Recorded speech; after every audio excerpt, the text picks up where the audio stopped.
Kayo po ba ay isa sa mga mananaya at nag-iisip ka sa ngayon kung ano pa mga pinaka-the best na pwede nating gawin para po tayo ay dumaloy ang magandang kapalaran at maging magaan ang daloy ng swerte?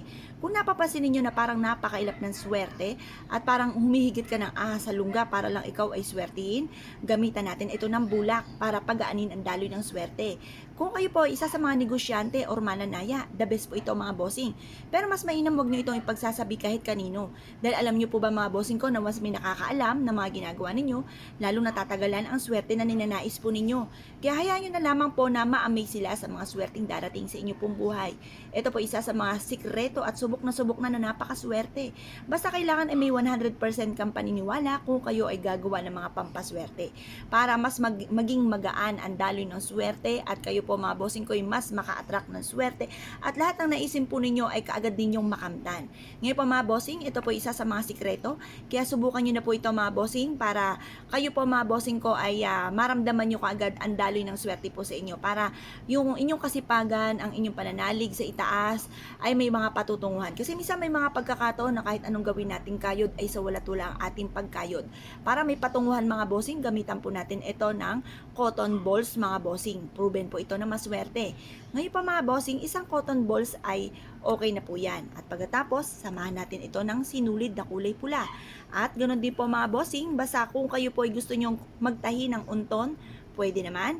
Pero kung ayaw nyo po na magtahi ng unton at kayo po ay meron pong pouch na kulay pula, the best din po yan mga bossing. At pagkatapos mga bossing ko ay kailangan natin ng dahon ng laurel. Ngayon, ang dahon ng laurel ay isa sa mga subok na napakaswerte. Proven po ito mga bossing. Wala ka ng ibang hahanapin pa. Ito pa mga bossing ko ay magbibigay ng tagumpay sa inyo po sa buhay. Ito pa mga bossing, mag-wish ka sa kanya ng 10 pesos, ang ipagkakalob sa inyo ay 100 pesos. Ganon siyang ka-generous mga bossing. Ngayon pa mga bossing, ang paggawa po ng ganito kailangan sa umaga. 6:30 or kaya po ay alas 7, basta hanggang alas 8 lang ng umaga ang paggawa ng pampaswerte.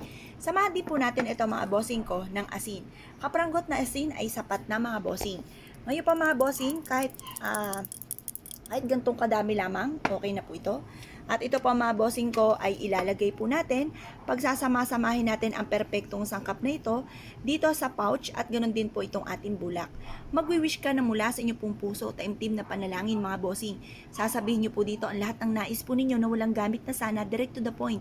Halimbawa po ay ganito, kung kayo po ay mananaya. Sabihin nyo sa pamamagitan nito ay magtutuloy-tuloy ang agos ng swerte at lahat ng mga pangarap ko ay matutupad.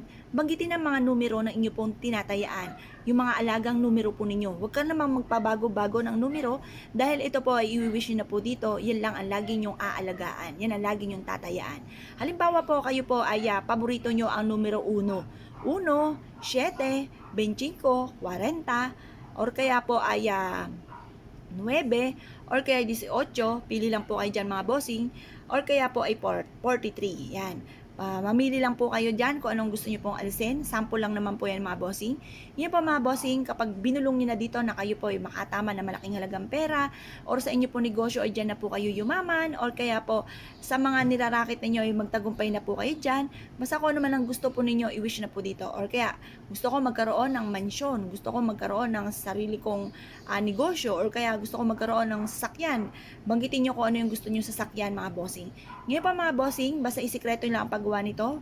Ibilad nyo siya sa sinag ng araw at pagtapos na po siya na pagkakabilad, ito pa mga bossing ko ay ilalagay po ninyo sa ilalim ng inyo pong unan kapag kayo tutulog or kaya bitbiting kahit saan kayo magpunta.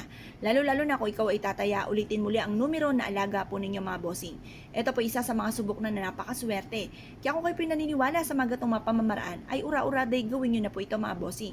Na 100% ang paniniwala at ibulong mula sa inyo pong puso ang lahat ng inyong kahilingan. Kung kayo pinaniniwala sa mga gatong mga pamamaraan at nais nyo po itong gawin, good luck po sa inyo po lahat. Ngayon pa mga bossing, kung nais nyo po natahiin po, kagaya po nito, meron tayong pula na sinulid, gamitan ng pulang sinulid, or kaya ay berde, or kaya ay dilaw, pwede rin naman.